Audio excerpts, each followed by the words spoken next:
I don't know if in our diaspora of friends, any of us work only for ourselves. You know, most of us were born in the 60s, some of us were born in the 50s, and that was a very intense time. There were assassinations all the time. There were independence movements all over the world.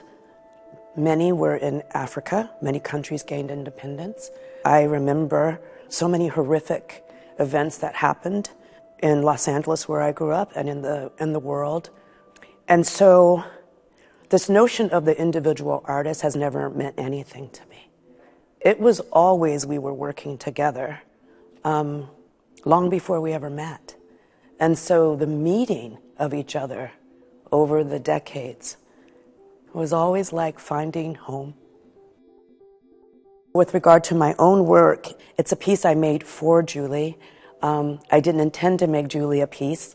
I intended to write her a poem. We were talking a lot under quarantine almost daily for a while and writing each other many, many letters and thinking about time and history, the problem of centuries and how we are colonized by the notion of American time very deeply. You know, William Kentridge has this great title, A Refusal of Time, refusing to concede to the colonization of time.